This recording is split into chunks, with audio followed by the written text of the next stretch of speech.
Hello विद्यार्थियों। आज पुनः जयशंकर प्रसाद द्वारा रचित आंसू कविता के कुछ पद आपने जो पहले पढ़े थे, आगे के कुछ पद की व्याख्या का अध्ययन करेंगे हम।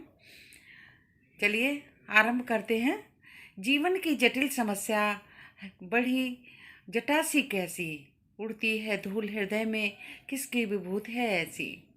जो घनीभूत पीड़ा थी मस्तक में स्मृति छाई, दुर्दिन में आंसू बनकर वह आज बरसने आई।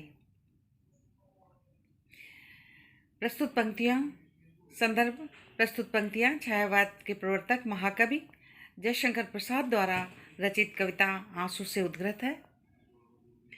प्रसंग। प्रस्तुत पंक्तियों में कवि ने अपनी कविता आंसू को अपनी वेदना और कल्पना से सजीव बना दिया है। कवि ने अपनी जीवन की जटिल समस्या को, अपने भावों को प्रकट करने का प्रयत्न किया है, समझाने का प्रयास किया है। व्याख्या। जीवन की जटिल समस्या बढ़ी जटासी कैसी, उड़ती है धूल हृदय में किसकी विभूति है ऐसी। जीवन में कवि का कथन है कि अनेक समस्या आती रहती हैं जिनका समाधान आवश्यक है।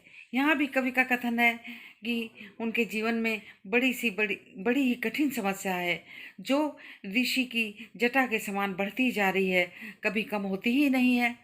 तो कवि का हृदय दुख से भरा हुआ है। उन्हें लगता है कि उनके हृदय में जो दुख का कोहरा छाया हुआ है। उड़ती है धूल हृदय में किसकी विभूति है ऐसी। जो दुख का की विभूति से मतलब है कोहरा छाया हुआ है, माने जो स्मृतियां हैं वो धुंधली धुंधली सी उन्हें याद आती हैं और परेशान करती हैं, दुख देती हैं।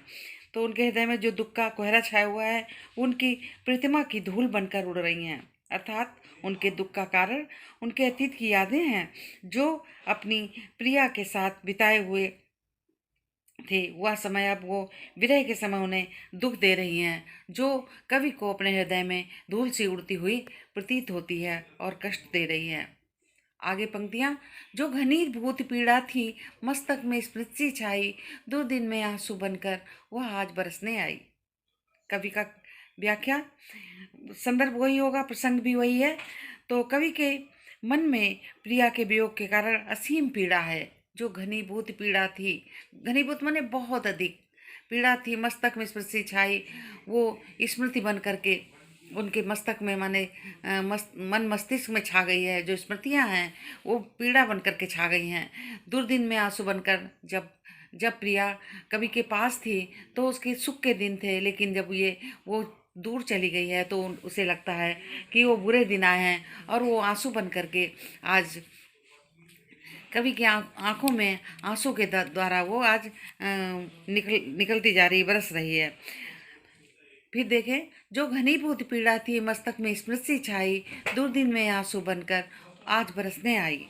कवि के मन में प्रिया के वियोग के कारण असीम पीड़ा है। प्रिया की यादें उसके मन मस्तिष्क पर बादल सी छाई हुई हैं। कवि का कथन है जब उसकी प्रिया उससे दूर चली गई है, उसके बुरे दिन, उन दुर्दिन में वही पीड़ा जो प्रिया के चले जाने से बादलों की तरह स्मृति मस्तक में छाई थी, वह आंसुओं के रूप में बरसकर बाहर आ रही है।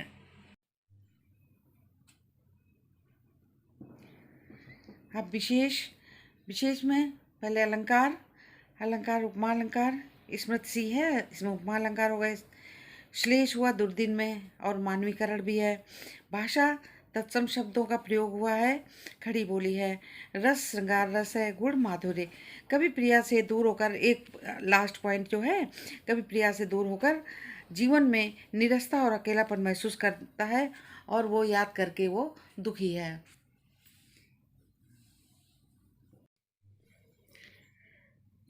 चलिए आगे का आरंभ करते हैं। मेरे क्रंदन में बजती क्या बीड़ा जो सुनते हो, धागों से ही नासुके निज करुणा पत बुनते हो। रो रो कर सिसक कर कहता मैं करुण कहानी, तुम सुमन नोचते सुनते करते जानी अनजानी। प्रस्तुत पंक्तियाँ जैसा हम पहले बताया हमने पंक्तियों में कि छायावाद के प्रवर्तक महाकवि जयशंकर प्रसाद द्वारा रचित कविता आंसू से उद्ग्रत है। प्रस्तुत पंक्तियों में कवि ने अपनी प्रसंग है ये प्रस्तुत पंक्तियों में कवि ने अपनी कविता आंसू को अपनी वेदना और कल्पना से सजीव बना दिया है। कवि ने अपने जीवन की जटिल समस्या को समझाने का प्रयास किया है।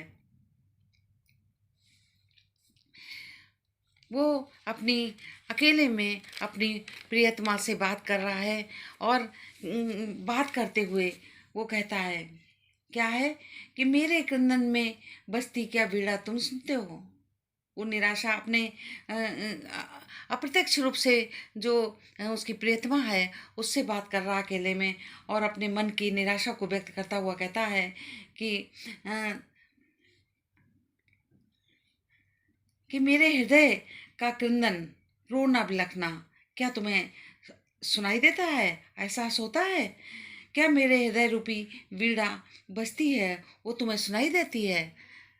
मेरे क्रंदन में बजती क्या वीणा जो सुनते हो, मेरे हृदय की वीणा जो बजती है, जो रो रहा है मेरा हृदय, क्या तुम्हें सुनाई देता है। धागों से इन आंसू के निज करुणा बुनते हो। मुझे ऐसा लगता है कि तुम मेरे आंसुओं के धागों से करुणा के वस्त्र बुनते हो रहते हो, है ना। धागों के इन आंसू से मेरे जो करुणा के आंसू हैं इससे तुम क्या करते हो, करुणा के जो है पट बुनते हो, माने वस्त्र बुनते रहते हो। इन धागों जो हमारे आंसू निकलते हैं दुख होकर के, उससे तुम करुणा के वस्त्र बुनते रहते हो। अर्थात मेरी इस दुखद अवस्था को देख कर भी अनजान बने रहते हो।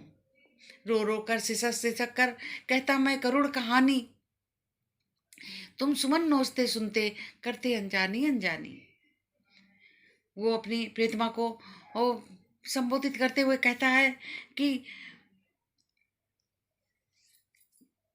उससे कहता है कि मैं रो रो कर अपनी करुण कथा को बखान कर रहा हूँ और करता रहता हूँ, लेकिन तुम्हारे ऊपर इसका कोई प्रभाव पड़ता नहीं दिखाई देता। ना ही तुम्हारे मन में मेरे लिए कोई सहानुभूति दिखाई देती है। रो रो कर सिसक सिसक कर कहता मैं करुण कहानी, तुम सुमन नोचते सुनते करते जानी अनजानी। मैं तुम्हारे वियोग में तड़प रहा हूँ फिर भी तुम जाने अनजाने इसका उपहास करते रहते हो। तुम सुमन नोचते फिरते जब करते जानी अनजानी। अर्थात सुमन कवि ने प्रेम को कहा है कि जिसको तुम देख करके भी अनदेखा करते हो और अनजान बन जाते हो। अब इसमें अलंकार जो है क्या है, रूपक है, अतिशयोक्ति है, अनुप्रास है। भाषा कौन सी हुई, सरल सहज भाषा, खड़ी बोली। रस कौन सा हुआ, श्रृंगार रस। गुण क्या हुआ, माधुर्य। अब प्रस्तुत पंक्तियों में कवि ने अपने एकाकीपन में अपने हृदय के कंदन को व्यक्त किया। हृदय के कंदन को माने दुख को कविता के रूप में व्यक्त किया है। तो ये आपके पद कम पूर्ण हुआ। आगे व्याख्या में हम फिर मिलते हैं। धन्यवाद।